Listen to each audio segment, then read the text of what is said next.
Okay, this is going to be called section 22 in Liber secundus, second volume in the Red Book. It's still within this section called the Magician, but again, I'm breaking it up into multiple sections. So this is the second one, starting from partway in page 315 in the 2009 volume. It's on page 146 of the calligraphic volume. Now it goes. Oh, and it's yeah, still 31st of July. And okay, but what mystery are you intimating to me with your name, O Fleeman? Truly, you are the lover who once took in the gods as they wandered the earth, when everyone else refused them lodging. You are the one who unsuspectingly gave hospitality to the gods. They thanked you by transforming your house into a golden temple, while the flood swallowed everyone else. You remained alive when chaos erupted. It was you it was who served in the sanctuary, when the peoples called out in vain to the gods. Truly, it is the lover who survives. Why did we not see that? And just when did the gods manifest? Precisely when Bacchus wished to serve the esteemed guests her only goose, that blessed stupidity, the animal fled to the gods, who then revealed themselves to their poor hosts, who had given their last. Thus they saw that the lover survives, and that he is the one who unwittingly grants hospitality to the gods. Truly, O Fleeman, I did not see that your hut is a temple, and that you, Fleeman and Bacchus, serve in the sanctuary. This magical power allows itself to be neither taught nor learned. One either has it or does not have it. Now I know your final mystery. You are a lover. You have succeeded in uniting what has been sundered, that is, binding together the above and below. Have we not known this for a long time? Yes, we knew it. No, we did not know it. It has always been this way, and yet it has never been thus. Why did I have to wander such long roads before I came to Philemon if he was going to teach me what has been common knowledge for ages? Alas, we have known everything since time immemorial, and yet we will never know it until it has been accomplished. Who exhausts the mystery of love?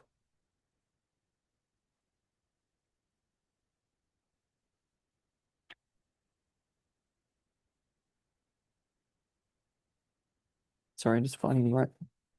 Just checking that I'm getting it right. Okay, well, it becomes very ornate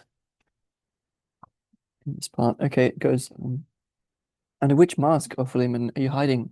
You did not strike me as a lover, but my eyes were opened, and I saw that you are a lover of your soul, who anxiously and jealously guards its treasure.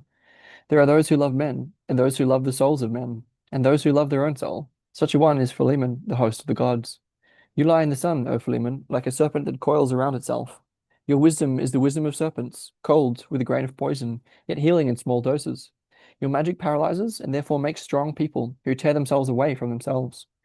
But do they love you? Are they thankful, lover of your soul, lover of your own soul? Or do they curse you from your magical serpent, or do they curse you for your magical serpent poison? They keep their distance, shaking their heads and whispering together. Are you still a man, Philemon, or is one not a man until one is a lover of one's own soul? You are hospitable, Philemon. You took the dirty wanderers unsuspectingly into your hut. Your house then became a golden temple. And did I really leave your table unsatisfied? What did you give me? Did you invite me for a meal? You shimmered, multicolored, and inextricable. Nowhere did you give yourself to me as prey. You escaped my grasp. I found you nowhere. Are you still a man? Your kind is far more serpent-like. Your kind is far more serpent-like. I sought to grab hold of you and tear it out of you, since the Christians have learned to devour their God. And how long will it take for what happens to the God to also happen to man? I look into the vast land and hear nothing but wailing and see nothing but men consuming each other. Oh, Philemon, you are no Christian. You did not let yourself be engorged and did not engorge me. Because of this, you have neither lecture halls nor columned halls, teeming with students who stand around and speak of the Master and soak up his words like the elixir of life. You are no Christian and no pagan, but a hospitable, inhospitable one, a host of the gods, a survivor, an eternal one, the father of all eternal wisdom. But did I really leave you unsatisfied? No, I left you because I was really satisfied. Yet what did I eat? Your words gave me nothing. Your words left me to myself and my doubt. And so I ate myself. And because of this, O Philemon, you are no Christian, since you nourish yourself from yourself and force men to do the same. This displeases them most, since nothing disgusts the human animal more than itself. Because of this, they would rather eat all crawling, hopping, swimming, and flying creatures. Yes, even their own species, before they nibble at themselves. But this nourishment is effective, and one is soon satiated from it. Because of this, O Philemon, we rise satiated from your table.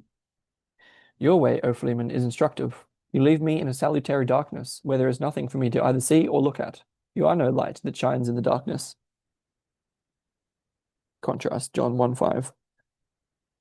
You are no light that shines in the darkness, no Savior who establishes an eternal truth and thus extinguishes the nocturnal light of human understanding.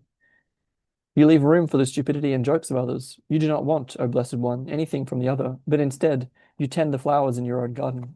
He who needs you asks you, and, O clever Philemon, I suppose that you also ask those from whom you need something, and that you pay for what you receive. Christ has made men desirous, forever since they expect gifts from their saviors without any service in return. Giving is as childish as power. He who gives presumes himself powerful.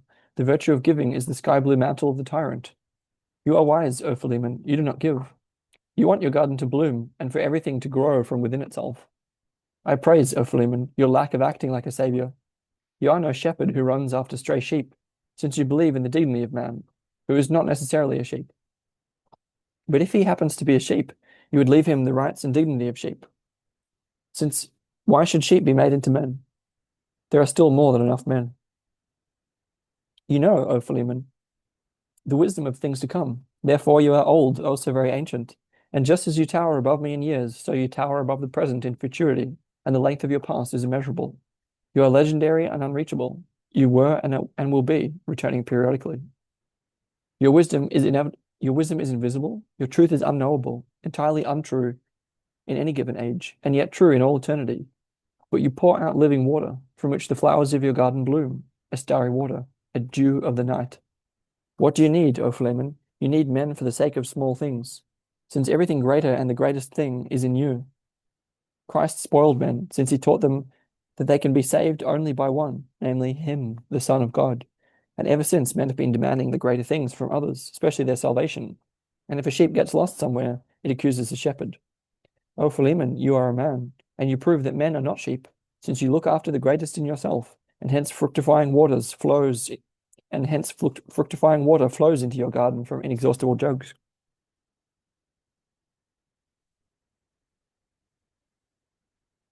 Are you lonely, O Philemon? I see no entourage and no companions around you.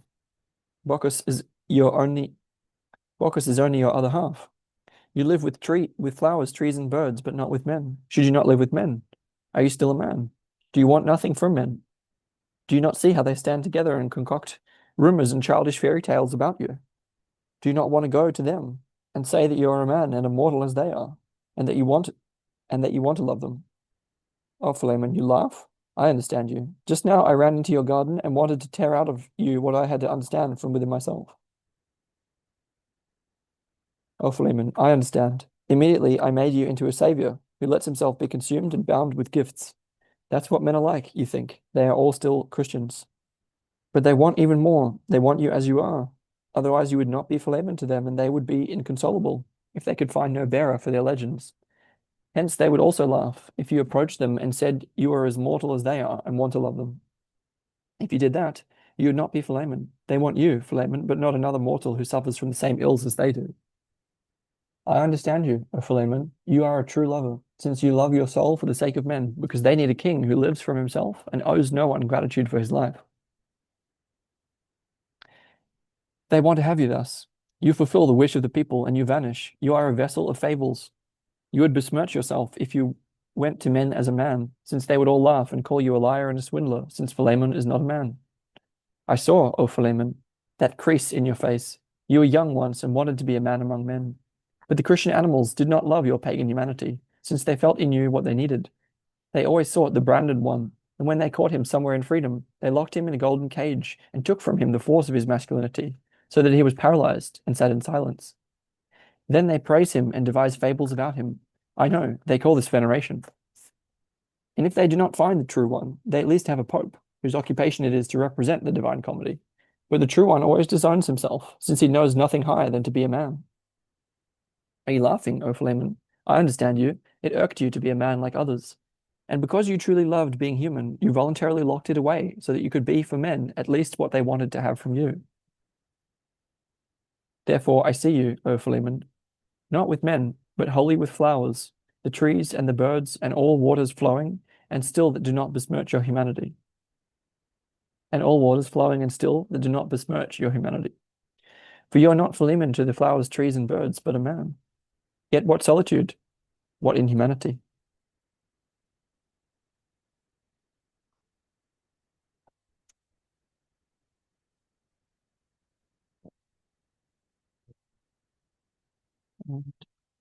Italicized. Why are you laughing, O Philemon? I cannot fathom you. But do I not see the blue air of your garden? What happy shades surround you?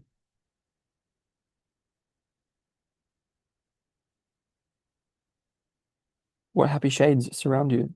Does the sun hatch blue midday spectres around you? And then normal text.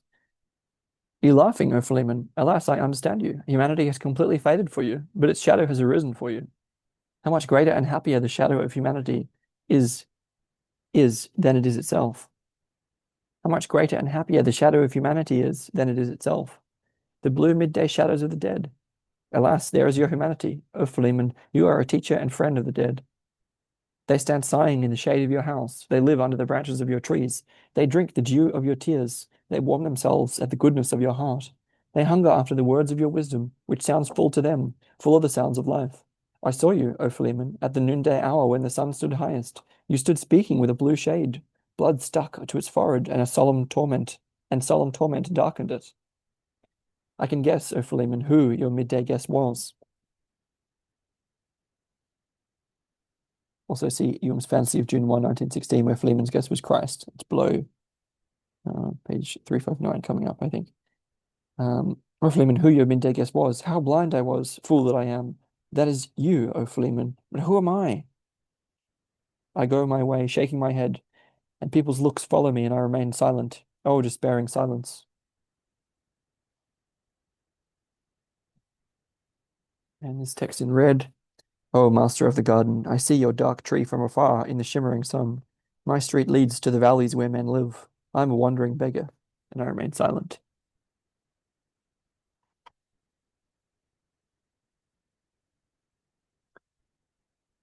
Killing off would-be prophets is gain for the people. If they want murder, then may they kill their false prophets.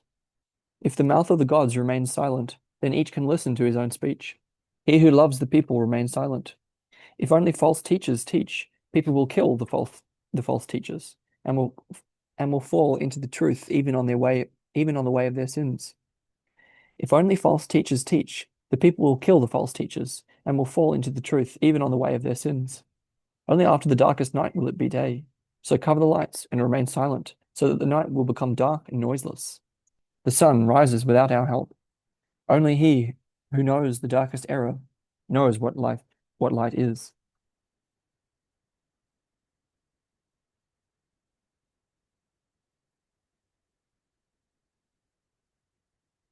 And it is into the image. O master of the garden, your magical grove shone to me from afar. I venerate your deceptive mantle, you father of all will-o'-the-wisps. Then there's image 154, which is the classical picture of Philemon. And the inscription, marginal note, the Bhagavad Gita says, whenever there is a decline of the law and an increase in iniquity, then I put forth myself.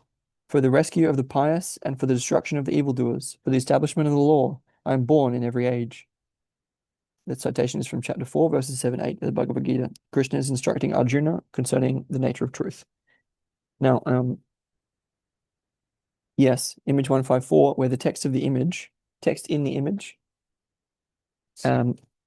reads, Father of the Prophet, beloved Philemon. And then it goes on. Jung subsequently painted another version of this painting as a mural in one of the bedrooms in his tower at Bologna.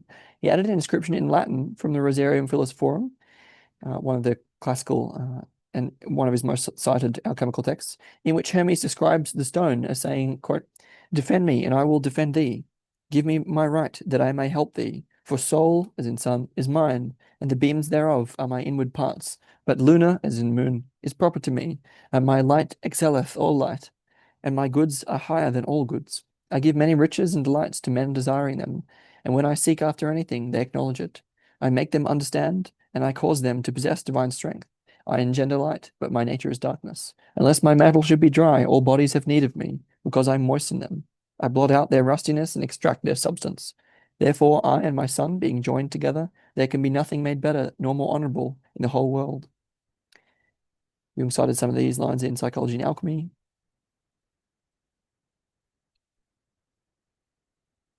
The rest is not that important. Sorry.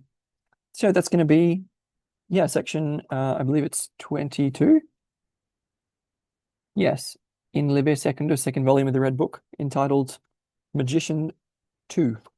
We'll go on with Magician 3.